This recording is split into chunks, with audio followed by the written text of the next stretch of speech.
We received another letter addressed to our chair, Micaela Angela Swansing, Chairperson, Committee on Appropriations, House of Representatives.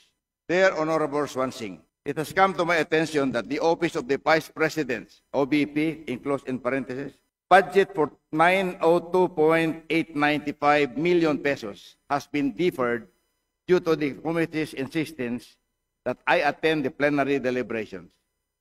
I am prepared to attend. However, I am seeking the following. House of Representatives demand the attendance of President Marcos for the 27.3 billion pesos budget deliberation of the Office of the President. Number 2, alternatively, I will attend if the Committee on Good Government and Public Accountability will produce before the plenary schedule a Department of Justice DOJ document confirming that the Immigration Lookout Bulletin Order, or ILBO, for the following OBP personnel have been lifted. Two conditions, Mr. Speaker. For the following personnel: Attorney Zulaika T. Lopez, Mr. Lemuel J. Ortonio, Attorney Rosalyn L. Sanchez, Attorney Sunshine Chari E. Fajarda, Miss Gina F. Acosta, Miss Juliet Villa del Rey, and Mr. Edward D. Fajarda. Let me know by written communication how you wish to proceed. Thank you for the attention on this matter. Very truly yours. Signed, Sara Zimmerman Duterte, Vice President. In view of these letters, Mr. Speaker, we have given the Office of the Vice President utmost respect in the procedures of this Congress in order to deliberate on the budget of the OBP. Mr. Speaker, there's no one from the Office of the Vice President, and I'm prepared to stand alone here and stand for the budget of the OBP. Majority Leader. Mr. Speaker, I move to recognize Representative Leila de Lima of Mamamayang Liberal Party List to interpolate the sponsor of the proposed budget of the Office of the Vice President. The Honorable Leila de Lima is now recognized. Thank you. Thank you, Mr. Speaker. Distinguished sponsor, I will not be interpolating. I will not be asking questions. I will be raising a parliamentary inquiry, then I will make a manifestation. Parliamentary inquiry. First, a clarification. Did I hear it right? That there is no one present from the Office of the President right now in today's, Office of the Vice President right now in these proceedings. Affirmative, Mr. Speaker. Second question. This is the third time. This is the third setting for the budget deliberations or interpellation for the budget of the Office of the Vice President. Is that correct? That is correct, Mr. Speaker. Does the committee have the intention to respond to this letter dated September 30, 2025? The last letter flashed on the screen about the two conditions, supposed conditions, being demanded by the Vice President about her appearance before this body. Number one condition is requiring the presence of the President himself in the deliberations or interpellations for the budget of the Office of the President. And number two, requiring the lifting of the Immigration Lookout Bulletin for 7 officials of the Office of the Vice President from the list of the Department of Justice. Does the committee have the intention to respond to this letter of the Vice President? Mr. Speaker, the committee will no longer respond to this letter, being the last day today. And I think that should be the right action on the part of the committee. Let me say, for the record, Constitution, at least respect the Constitution of the Republic of the Philippines. The whole budget process is something that is being directed and recognized by the Constitution itself. So disrespecting the budgetary process of this body is a clear case of disrespect of our Constitution. Who is she to continuously disrespect or show disrespect to this body as an institution and to the Constitution? If she can afford to be showing herself up to the Senate, including being there and applauding the former Senate President in his privileged speech, which is definitely not part of her mandate as the Vice President, why can't she not spare a few moments of her time attending to her official function as Vice President to defend the budget of her office? Enough is enough. Enough of her brattiness. So, I rise today to manifest my extreme displeasure about the behavior of our Vice President. And in due time, I will move for the decrease in the budget of the Office of the Vice President. I actually intended initially to move for zero budget for the Office of the President, or for the disapproval of the budget for the Office of the President, the Office of the Vice President, in light of those very questionable actuations on the part of the Vice President. But after some mulling, after some reflections, and out of courtesy also and consideration to the personnel and staff of the Office of the Vice President, I'm just now thinking of moving for the decrease, let's say, for the retention of the MOOE and personal services budget, and get rid of the operational budget for the Office of the Vice President. Again, I will move at the proper time during the period of amendment for that. And I hope that my colleagues will join me in that motion or in that amendment. Thank you. Majority Leader. Mr. Speaker, next to interpolate the sponsor, I move to recognize Representative Antonio L. Tino of ACT Teachers Party List. So moved, Mr. Speaker. The representative from ACT Teachers Party List is now recognized. Maraming salamat, Ginoong Speaker, Ginoong Sponsor. Hindi rin po ako tumindig ngayon upang mag-interpellate dahil wala pong silbi ang pag-interpellate sa sponsor. Sumasaludo po tayo sa kagalang-galang na sponsor, si Congressman Alvarez, sa kahandaan niyang ipagtanggol ang proposed budget ng Office of the Vice President kahit yun mismong Vice Presidente ay malinaw na walang interes na ipagtanggol ang hinihingi nito sa taong bayan.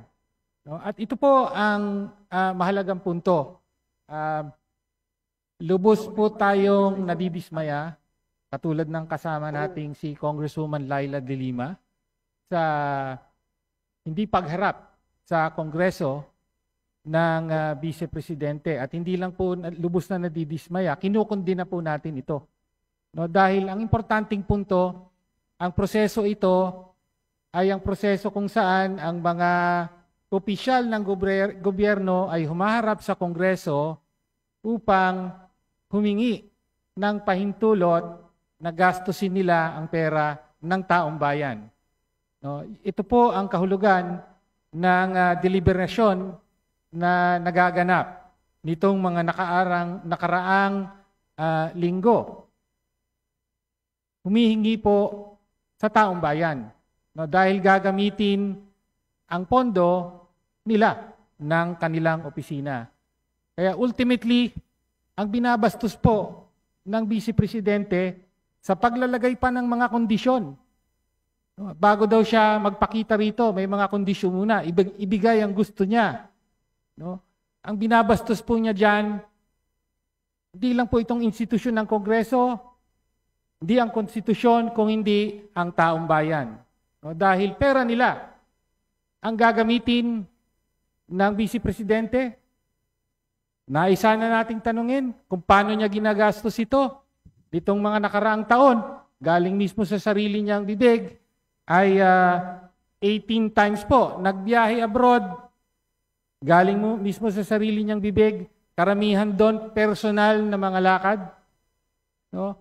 Iba't ibang bansa ito, kasama ang Japan, kasama ang ilang mga bansa sa Europe at sa Middle East. No? Gusto po sana nating tanungin dahil nanggaling din sa opisina niya mismo na gumastos ng total of utilization for international travel ay 7.473 million pesos at total for domestic travel 13.207 million pesos for a total of 20.8 million pesos sa mga travel ng Vice Presidente. Dinidiin po niya ron na kahit na personal ang lakad niya at kapag personal ang lakad niya, yung pamasahe daw niya at personal na gastos, hindi daw galing sa pera ng taong bayan. Pero inamin din niya na dahil siya ay Vice Presidente, ay kailangan pong bayaran ng taong bayan ang pasahe at iba pang gastusin ng kanyang staff. No, whether yung kanyang security or yung staff ng Office of the Vice President. At higit sa lahat, Mr. Speaker at ginoong sponsor, siya lang po ang makakasagot nito, hindi po kayo, kaya hindi na nga po tayo nag-interpellate. Ang nais po nating hingiin ay ang paliwanag mismo ng Vice Presidente na kahit pa personal ang kanyang lakad, tuloy-tuloy po siyang sumusweldo, no, mula sa pondo ng taong bayan. Second highest paid official of the national government ang Vice Presidente. Salary grade 32, umaabot po yan sa almost 400,000 a month, 398,686 a month. Yan po ang sweldo ng Vice Presidente, buwan-buwan. Ngunit sa kanya mismo nanggaling, madalas ay lumalabas siya on personal trips. Ang ordinaryong kawani po ng gobyerno ay, of course, hindi pwede gawin yon. Pag ginawa yon, sa minimum, bawas sa sweldo, sa maximum, pwede pang matanggal. Of course, Vice Presidente siya, hindi mangyayari yan. All the more, ang kanyang obligasyon at responsibilidad na kumilos nang isinasaalang-alang ang interes ng taong bayan. No? Gusto rin po sana nating tanungin ang Vice Presidente kaugnay sa kapansin-pansin na mababang utilization rate ng kanyang budget. No? For 2025, sa 744.14 million pesos na budget ng OVP, ni-report po na sa kalagitnaan ng taon, 34.3% pa lamang po ang nagagamit. At nang tanungin po natin, nung panahon ng budget briefing, ganito po ang sagot niya. Sabi po niya, ano po ang paliwanag dito? Yan ang tanong sa kanya. Yes, marami kaming procurement na tumagal. Hindi siya nasimulan by January, Madam Chair, yung procurement. So maraming mga procurement na June, July, August na nasimulan. Yun lang po ang kanyang paliwanag. Mabagal na procurement. No? Gitna na ng taon ay wala pa raw procurement. Ang expectation po sa lahat ng mga opisina ng gobyerno na ang isubmit na budget kailangang handa ng ma-implement by January. No? Kaya mataas po ang hinihingi natin sa ibang mga ahensya. Hindi po obra yung kalagitnaan ng taon pa lang magsisimula ang procurement. Nais po sana nating i-relate sa naging performance din ng Vice President nung siya ay kalihim ng DepEd. Ganito rin po ang problema. Napakabagal na procurement. Kaya po, noong 2023, yung tanging taon na buo ang panunungkulan niya bilang DepEd Secretary, meron po siyang budget, ang DepEd, para magtayo ng 6,379 classrooms. Ang napatayo lang po ng DepEd ay 192. No? So kaya hindi po bago kung hindi tila isang padron yung napakababang utilization rate. No? And finally, gusto rin po sana nating maliwanagan sa ilang mga partikularidad ng budget na hinihingi for 2026. Particular, bakit po may kapansing-pansing paglaki ng hinihingi para sa supplies and materials? 43% increase po rito. At para sa professional services, 405% increase. Professional services para sa mga consultant. No, hindi po natin alam kung para saan yan. Gusto sana nating malaman sa kanya. Rent and lease expenses. Again, that's a 75% increase na hinihingi. At iba pa ang mga maintenance and operating expenses. Again, ang punto po natin, hindi po pamumulitika ang habol dito kung hindi lihiting mong mga tanong na tinatanong din natin sa ibang mga ahensya. At dahil ganito po, again, kinukondin ako ang pambabastos ng Vice Presidente sa taong bayan. No, dahil umaasa siya na magkakaroon ng budget para sa 2026. Mas malaking budget pa nga ang hinihingi. Ngunit hindi man lamang humarap sa institusyong ito upang panindigan at ipaliwanag ang hinihinging budget. No? Kaya at the proper time, Mr. Speaker, ako po, I will move to reduce the budget of the Office of the Vice President for 2026. Ang inihingi po is a total of 902.895 million for 2026. I will move that it be cut only to the PS component. Ibig sabihin, yung pangsweldo lang po sa personnel. Bakit po? Dahil obligado po. No, habang nananatili silang mga empleyado ng gobyerno at isaalang-alang din po natin na ang mga kawani ng Office of the Vice President ay damay lang po. No? Naniniwala tayo na sila ay mga tapat na lingkod bayan, ngunit sa kasamaang palad ay iba ang asal ng kanilang head of office. So I will move that the budget be reduced nearly to the PS of 198.8 million pesos at the proper time, since the head of office herself has not deemed it necessary to defend the budget proposal of her office. So yun lang po, Mr. Speaker at ginoong sponsor, maraming salamat.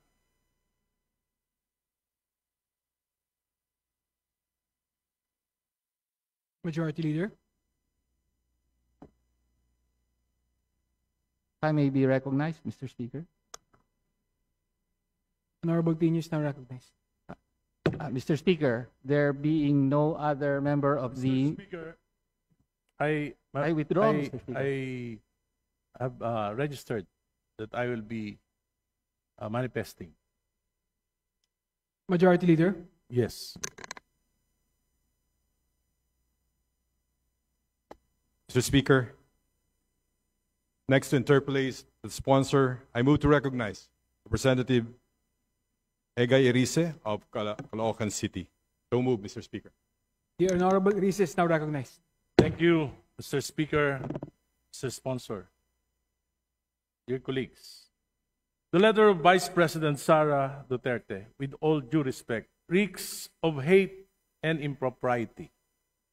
Considering that the subject matter is simply the proposed budget of her office, instead of addressing the issue with sobriety and professionalism, the letter reflects the lingering bad blood between her and the House, particularly the 19th Congress. And it set conditions that are clearly unreasonable and impossible. However, I firmly believe that the 20th Congress is doing its duty well in providing our people with the best possible budget for fiscal year 2026. Our task is to serve the people, not to be distracted by personal grievances or political animosities. The best way forward is simply to ignore the letter and proceed with the more important task at hand, the approval of the national budget. To ignore the letter and treat it as unimportant is in fact the most professional and dignified way of addressing this matter. Let us stay focused on our mandate and let us not allow personal conflicts to derail the people's budget.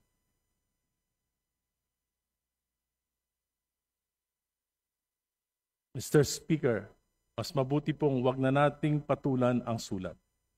Let us ignore it and take the higher ground of humility.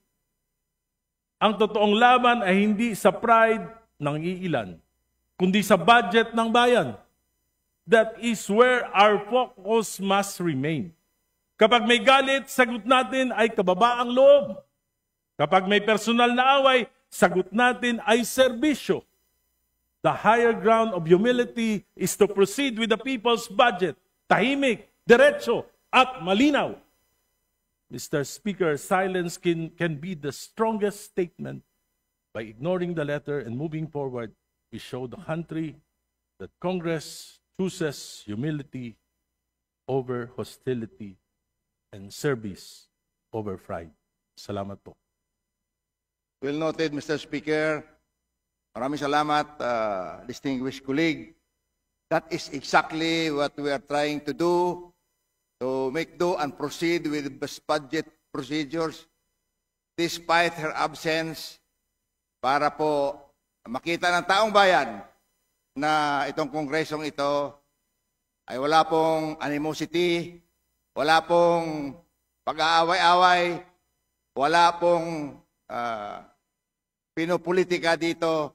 That's why we will proceed to craft this whole budget, including the budget of the Office of the Vice President. Mr. Speaker, thank you very much, distinguished colleague.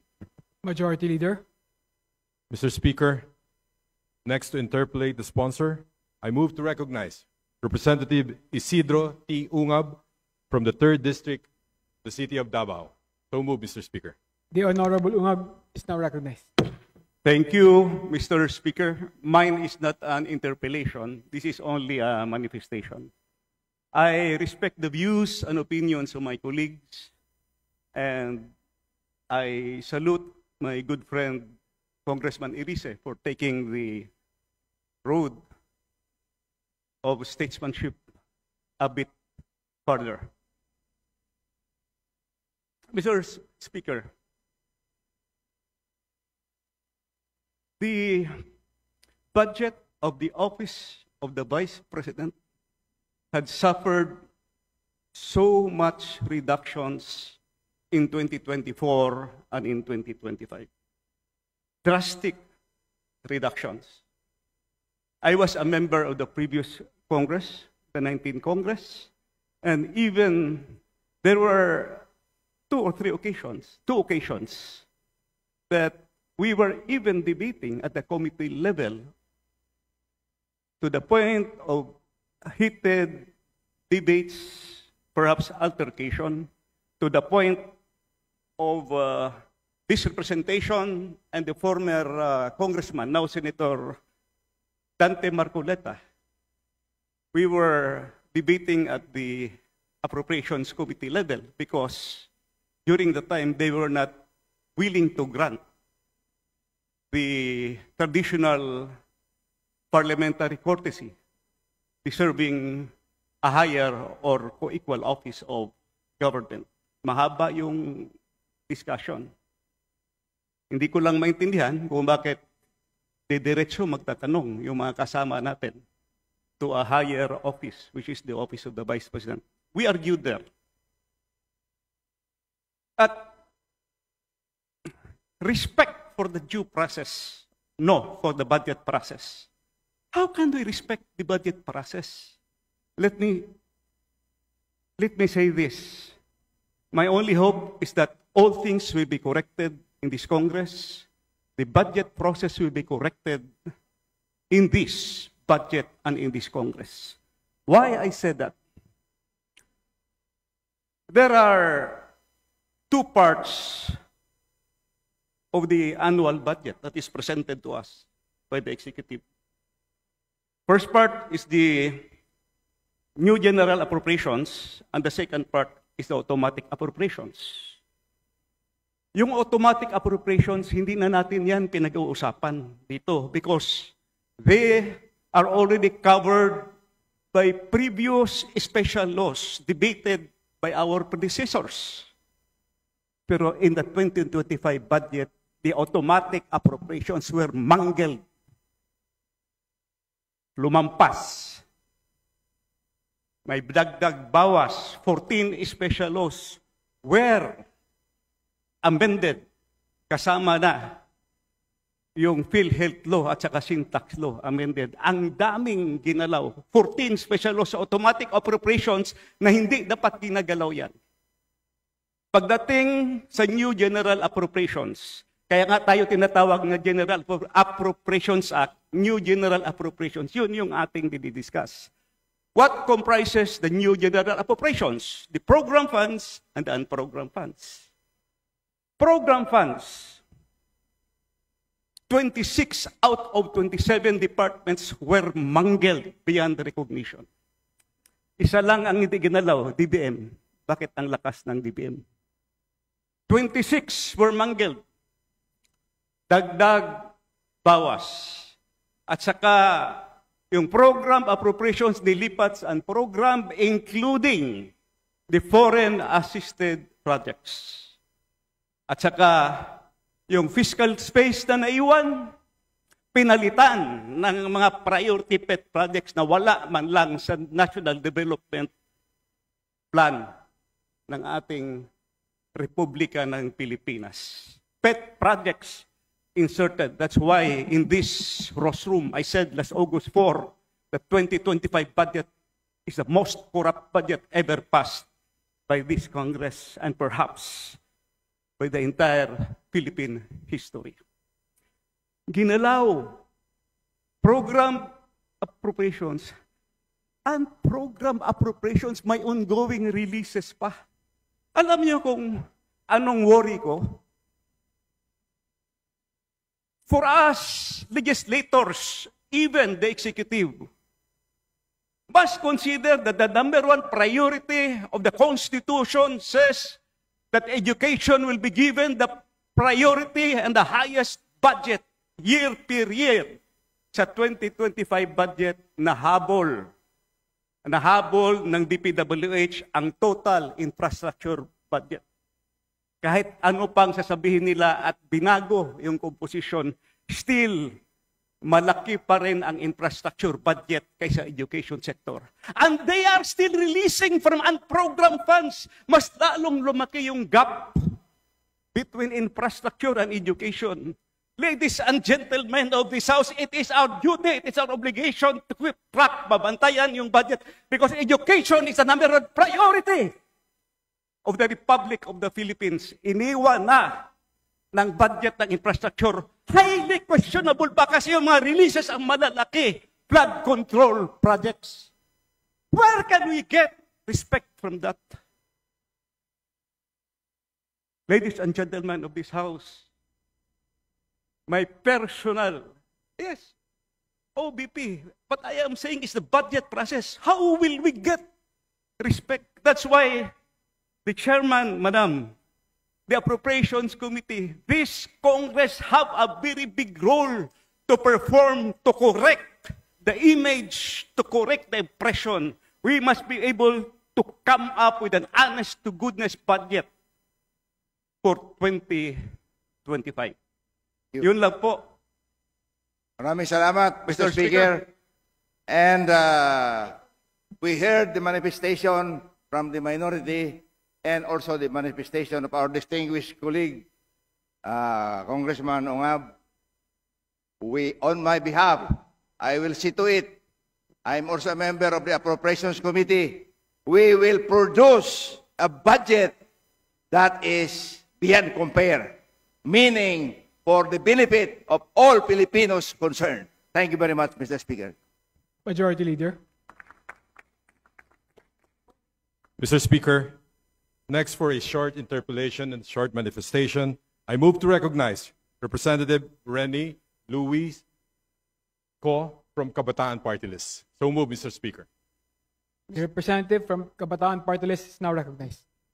Mr. Speaker, good sponsor, di ko na po masyadong papahabain, but in due time, the Makabayan Bloc will move to reduce the budget of the Office of the Vice President in light of these new developments. Sa bahagi lang po natin, ang manifestation ko lang po, now is not the time for protection, now is not the time for immunities, now is not the time for conditions. No? Ang kailangan ng taong bayan, transparency, paliwanag. The Filipino people deserve an acceptable explanation. We deserve better. With this po, Mr. Chair, good sponsor, I move to terminate the interpellations for the budget of the Office of the Vice President for the 2026 budget. So moved, Mr. Chair. Majority Leader. Mr. Speaker, on the part of the majority, we join the minority in the motion to terminate the interpellations on the proposed budget on the Office of the Vice President. So move, Mr. Speaker. There's a motion. There's a motion to terminate the budget deliberation of the Office of the Vice President. Is there any objection? Hearing none, motion approved. Majority Leader. Thank you. Motion you, to Mr. suspend. Session suspended.